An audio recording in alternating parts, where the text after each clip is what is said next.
welcome to Glen Sobel. We first of all thank you for being in, to accepting the interview from Planet Drum. My pleasure. Let's start for about this gig you're having with Alice Cooper.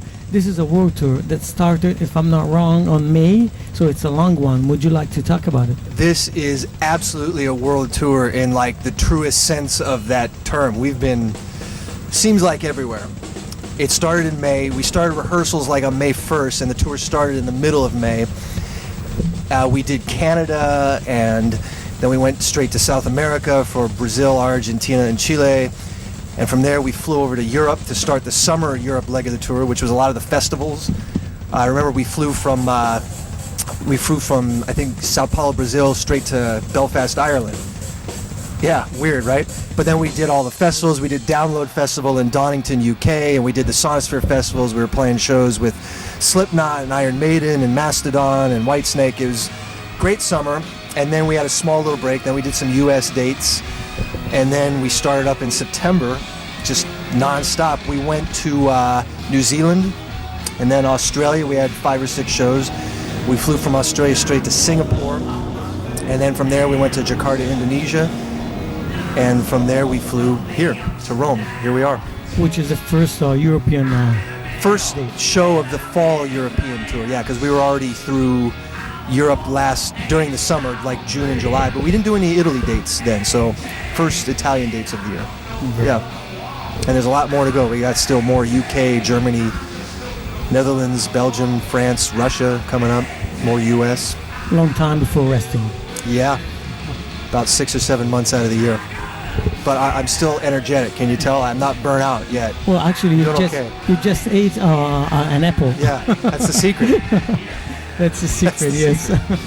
You just gave it away. Let's talk about you. I've seen you use a lot of single rolls and double rolls in your fields.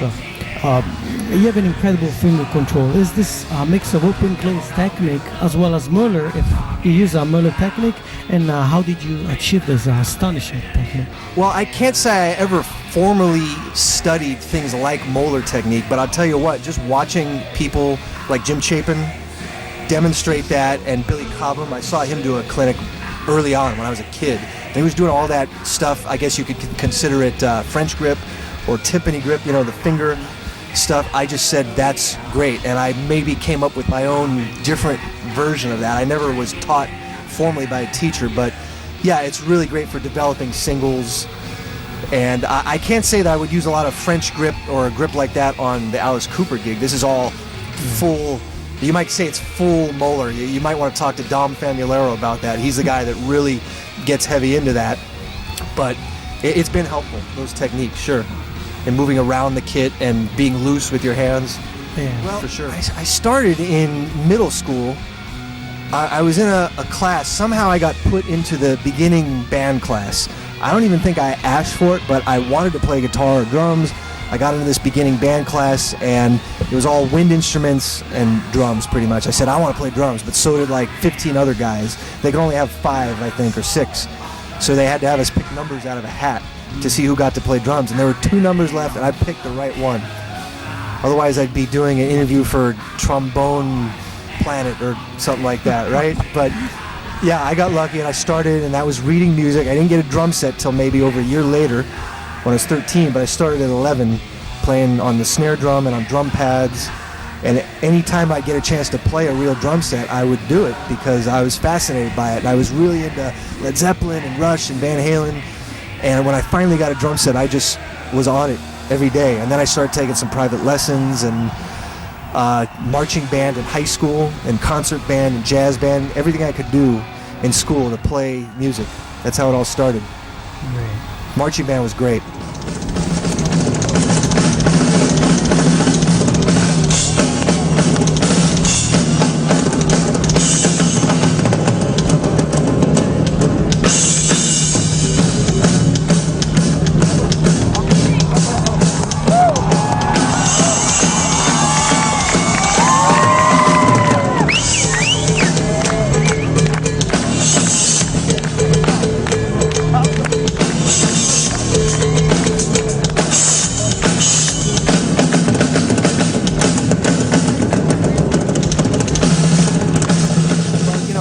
when I've taught students over the years, whether it's private students or teaching at Musicians Institute in Los Angeles, there's a lot of students that want to get more speed in their playing and more technique. I always talk about how, number one, you got to have some kind of metronome to practice with, or drum machine, and you got to be able to play this stuff slow. If you can't play it slow and easily, you're never going to be able to do it fast and easily. It's about being able to walk before you can run. And if you play it slow enough, you can feel the spaces between the notes, and you're going to continue to feel those spaces as the tempo picks up, right? And if you practice without it and you're trying for speed, you're going to be picking up the tempo and you're not even going to realize it. You got to be really careful about that. You'll get that evil eye from the bass player. They'll turn around and say, "You're speeding up, stop," and you won't feel it. You say, "What? No, I'm not." It'll cause this argument, and then you're done. You're not cool. They're not going to call you for any more gigs. It's just going to feel like this bad tug of war. I try to be relaxed in everything that I do, even the fast stuff. You got to have a relaxed intensity in a way when you play this stuff. Now, there are times when music should feel tense and have a tension to it, like certain types of punk music, or where there needs to be some fast, tight eighth notes on the hi-hat. There has to be a feel of tension, but there's still a relaxed mindset going on, I think, with what I do. And the more you play with a metronome live and in practice, the better you're going to start to feel these things on your own. In the beginning, it was a little difficult or intimidating to play live with a metronome, because then you realize how much you have to relax, because you're pushing, the adrenaline is making you push the tempo, so you got to tell yourself, breathe, relax. But then if I get called to do some gig, and it's kind of a last minute sort of gig where there's maybe one rehearsal, if every song is with sequences and a click track, it's actually a good thing, because it's one less thing for me to worry about as far as, getting the right tempo right from the beginning, from the count off. I don't have to worry, because everyone's playing it the same way all the time with the previous drummer that I might be subbing for or stepping in for. So it can go both ways. I know guys that feel they don't feel confident without the click track. Yeah, it can go that way. They feel like naked without. So to me, it's something like sounds a little bit more, mechanical if you play with a metronome. It can. You got to be able to still make it swing and groove with that. That's a good point, because a lot of music nowadays, it's so perfect. It's too perfect. Too much. Rock and roll ain't supposed to be perfect, right? It's about the passion. But there's a good and bad. There are good and bad qualities about Pro Tools and the click track. On the Alice Cooper gig, there's 2 or 3 songs where I do play most of the song to a click, just because it feels comfortable to do that. Could I do it without? Of course. But when you're playing to a really large audience, 10, 20,000, 30,000 people, outdoors, maybe you're jet lagged, you just flew from another country and you're 16 hours time difference, the click track can be your friend, But other times I just use it to start the song. I'll have my drum tech shut it off after a few bars. That's another way to use it. It just gets you going. So there's several uses for it, but you don't want to sound robotic when you're doing that. That's a good point. You played rock, hip-hop, metal, funk. During your career, you've worked with many artists. How do you approach playing so many different styles? Well, I think that a lot of the genres, they have a lot in common a lot of the time. Of course, there are many differences from like a pop R&B gig to a metal gig. Obviously, the pop gig's going to be a lot lighter of a gig with different gear. You have to choose your gear wisely. That's a major factor in those gigs. You don't walk into a pop gig with big metal crashes and big fat drumsticks and a deep snare. I played with a guy that was on American Idol. He had a very big hit in the States. And my main concern with going in when I auditioned for that gig was I don't want to sound like a rock guy. Learning the songs, no problem. The structure of the songs, no problem. I just don't want to sound like a rock guy trying to play pop R&B. So I got the gig, and I always joke that I fooled them really well, but I had a piccolo snare. It makes you play different. Different snares make you play different. I had that. I had much lighter sticks, thinner crashes. I had like Sabian HHX crashes. They were perfect for that gig. And like a 10-inch tom and then 14-16 floor. It all sounds tight, and it makes you not have to hit as hard. So knowing what gear to take is a very important part of that. And just doing the homework within the style and the genre. You listen to certain drummers and you pick up on the energy that they're playing with that style. And you notice certain things, like that pop gig. It was good for me. It was a pop R&B gig, and yes, me coming in made it get a little more heavy, but there were certain things I had to do. I had to be very conscious of my hi-hat and make sure that was very tight on this gig. There's a lot of one-handed 6/10 note, where the right hand's doing, I guess, some version of molar technique. And I was thinking about Jeff Porcaro and maybe Bernard Purdie, the drummers of Stevie Wonder and Donny Hathaway. And you try to channel some of that energy. You do it your way, but it's important to have that as a part of your musical background. Those styles, very important.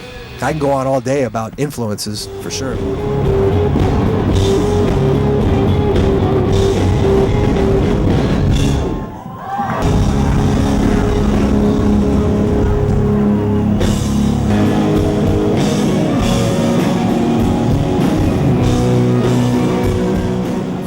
This double bass drum, but also with only one drum, one tom, one snare drum, maybe two floor toms. Yeah. So, would you like to talk about your drum sets? You are endorser of Mapex. Yeah, Mapex, 12 years, long time. Oh, Sabian and Regal Tip. And DW Pedals, Regal Tip, they're all great companies and great people. I love the products, that goes without saying, but I'm friends with all the people at those companies. That's a major mystery about endorsements. Drummers ask, well, how do you get that stuff going? A lot of it is personal relationships, but about the setups, yeah, there's been a lot of setups, and I always joke that my live drum set I use around Los Angeles, it has no memory locks, because there's going to be different setups and different size of toms and things like that. Usually, if I'm playing a local gig and it's just me throwing my drums in the back of my truck, it's going to be a 4 or 5 piece setup. Like, a 12 and a 16, maybe 12, 16, 18, maybe, But a lot of times there's house kits. When you play a lot of different genres, you get good at adapting to different setups. That was something I really saw Greg Bissonette do. I was his student, and I used to see him sit in at gigs, and he sounded like him, natural. And then I would see him play on different setups, double bass on the rock gig or single bass 4-piece. It just always sounded like him.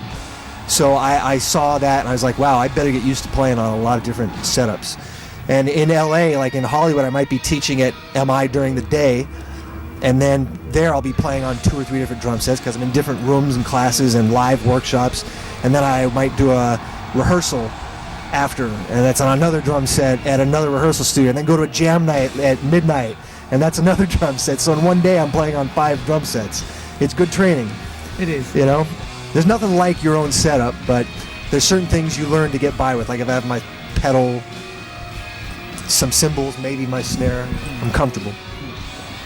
But yeah, that's a good question. Oh, thanks.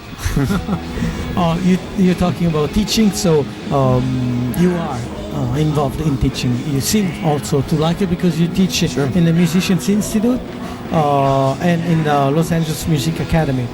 Can you explain your teaching method?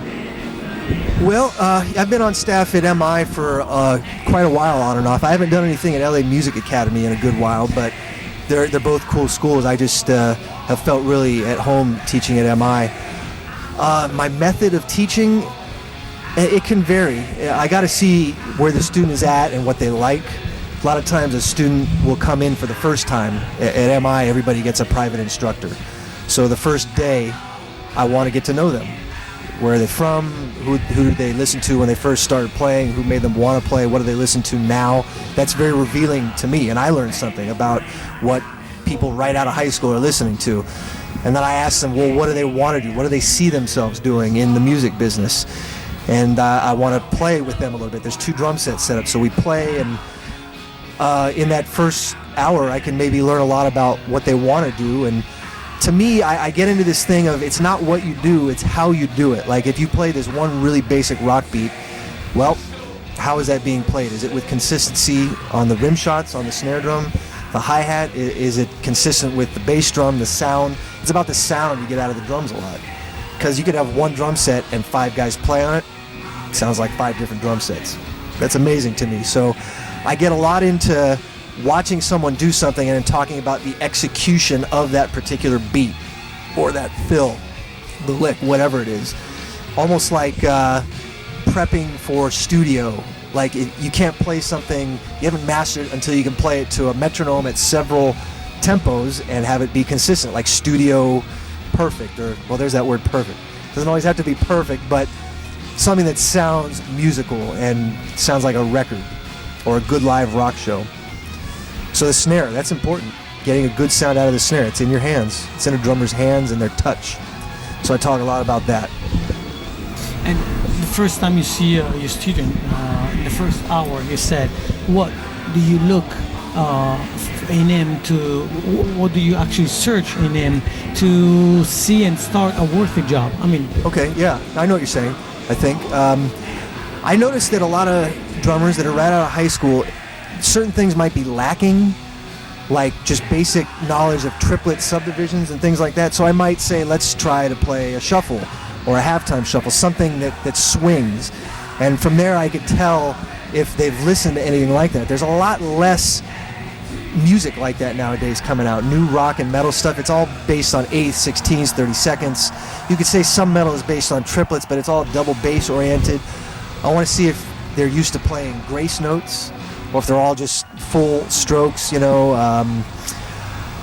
I talk a lot about, of course, the music that they listen to. I make suggestions about, well, if you really want to get good with your shuffles, you need to listen to the classic shuffle guys, and that could be Stevie Ray Vaughan with Chris Layton. It could be Jeff Porcaro playing on the Lido Shuffle from Boz Scaggs. I bring out a lot of songs. I got the iPod with me, or the streaming in the room there, the streaming service, and I could pull up a bunch of songs. We could even play to the songs.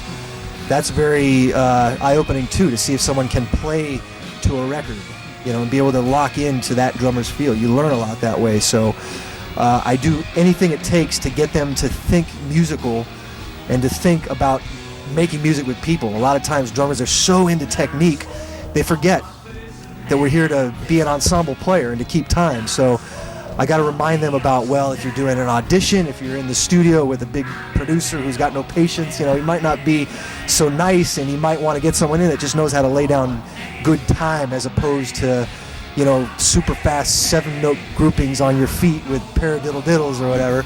That's all stuff that impresses drummers at drum clinics, and I love that. I love pushing myself and challenging myself. But when I do drum clinics, I always say this at the beginning. I always say, bear with me.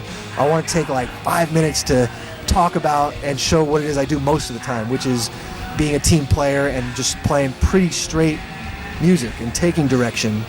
I played along to this really popular sports theme in America, Monday Night Football. It's the remake. It's been around 30 years. Well, it's remade when they switch networks. And that's a nice thing to play to in a drum clinic because everyone recognizes it. But I get to say how the producer wanted just minimalist playing going on, except for this one semi-flashy fill at the end, and they wanted to try different fills, and I play it the exact way I did it in the studio, and I use that to spark some discussion as to what's expected of you as a working drummer, freelance. Yeah, I have some of those songs where the music is a vehicle for the drums to go off, right? But that's like, it's drum clinic music. You're not gonna hear that anywhere except like drum clinics and the Music Mesa and the NAMM show. It's like, it's NAMM rock, I've heard it called. It's just to show off all the odd note groupings and odd times and beat displacement and linear stuff. I love all that stuff, so I wrote some stuff with friends to show off, but I'd feel I'd be doing a bad job as a drum clinician if that's all I did. That's not how you make your living most of the time. There's a few drummers, they make a lot of their living off of doing clinics, and that's amazing, you know. There's some great stuff going on, but they also have played some pretty straight gigs themselves. Here in Italy, you've played also with one of the greatest Italian musicians, Vasco Rossi. How did you get that gig? That's actually a really interesting story. To put it as a short, quick story, because I know that we're limited on time. Well, last year, it was like exactly a year ago. Right now it's October. This is September of last year. I was just at my place in LA one night. It was September 8th. I remember the exact date it was. I got a call from a producer that I had worked with. He's in LA. He's an Italian guy who's worked with Vasco for years. And he said, "What are you doing? I've got this gig. I want to know if you can get on a plane in 3 days and fly to Italy. It's this huge artist." I said, "Are you talking about Vasco Rossi?" I had heard of him. And he said, "Yes, that's the guy. You know who it is," because they think in America we don't know. But I knew who he was based on the drummers he's had, like Kenny Aronoff and Dean Casanova, Jonathan Moffett, Matt Logg, his current drummer. I knew who he was. I knew he was big. I didn't know he was that big. But I said, yes, I'm available. I could do it. And at the time, we didn't know how long. Matt, his drummer, an amazing player. If you don't know who Matt Logg is, you've heard him because he's on so many big records. He's on Alanis Morissette's first record. He had a little injury that he had to get over. He's fine now, and he was fine, but this happens sometimes. Drummers need to get a sub. So it was a crazy couple of days before I left because I had a gig the night before I left. I remember leaving on a Saturday. I had a gig the night before with Vivian Campbell. Couldn't get out of the gig, so we had to rehearse for that gig. But in the meantime, I was learning Vasco tunes. They sent me all of the songs, and I sat there and made cheat sheets. That's one of the things that keeps me working in this business, is being able to chart things out. That's what all working drummers do in LA that do studio work. It's like, it's based on reading music, but it's your own shorthand in a way. So I got busy on that. I didn't sleep for 2 days. I was on the airplane going over all my notes and listening to the music because I knew we had 3 days to rehearse. Everyone's nervous. The tour is in jeopardy. What's going to happen? This one producer I had done one session for in Los Angeles, Saverio Principini, he called me. I hadn't heard from him in a while. I thought, I did one session for him. I guess he didn't like me. But he kept me in mind, and when this came up, I remember they'd called Greg Bissonette because he's played on Vasco's records. Greg was not available, and I guess I was somewhere on that list, and the only person I knew was the producer, and so I'm in this room with all these musicians I've never met before, right, with this tour. It's funny how, I'm sitting at home on a Wednesday night, I get a phone call, and then 10 days later I'm playing for 40,000 people with 8 other musicians I've never met, playing 26 songs I had never heard before. But that's what happens in this business sometimes. It can be very sudden like that, and you got to be prepared. So my main objective was to step into that rehearsal the first day and know everything, because I knew the pressure involved. People were nervous because this whole tour was booked, tickets were sold, and now there was no drummer all of a sudden. So I ended up doing 5 weeks. It was a great experience, and they're all a lot of great friends. I'm going to be seeing some of them on this trip. Yeah. Vasco's a great guy. If I'm not on the road, and if I'm not playing a gig, I like to hit the gym and work out. Of course, I like to hang with friends. A lot of times I'm ending up going to see friends' gigs. That's just how it is. It's Los Angeles, so there's always something going on musically. I'm at the Baked Potato a lot because that's just a great hangout. That's a small little jazz fusion club that's been around for 40 years, and people come there from all over the world. They walk in, they go, "This is it?" But it's famous. I was going there since I was 16, but again, that's a musical thing. You want to know the non-music. Going to the beach in the summertime, although I haven't had as much of a chance to do that lately, but there's always something to do in LA.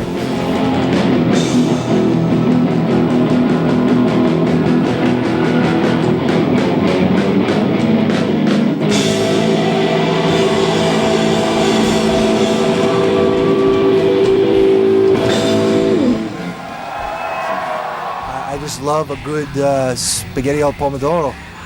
I know there's so much more, but no, we don't get it that good in America. No one makes pasta like here, obviously.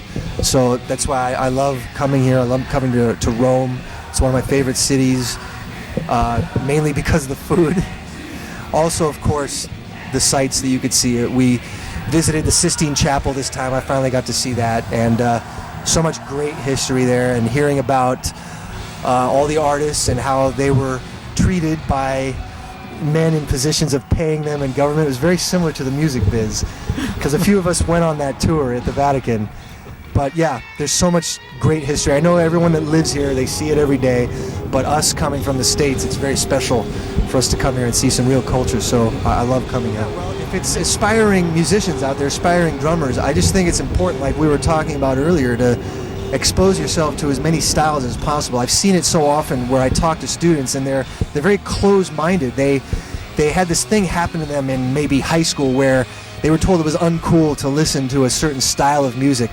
Somehow I was not affected by that. There were people in my high school that would make fun of me for listening to Weather Report or Tower of Power or something like that. But I didn't let them take me down. I was able to stick to my guns and listen to that, or listen to any rock, or Zeppelin, Rush, listen to Elvin Jones, Return to Forever. I was into everything, so you really should think about music on those terms. There is no cool or uncool music. It's whatever you like, and don't be a closet listener. you really should broaden your horizons, because it's going to make you a more well-rounded player later in life. It's going to determine a lot of how you sound the rest of your life. So listen to as much as possible and be nice to everybody coming up. You never know when that one person you were in a band with 5 years ago, or maybe you went to music school with them, they're going to be somebody in a position that's maybe looking for a drummer, other musicians. In this business, your friends hire you.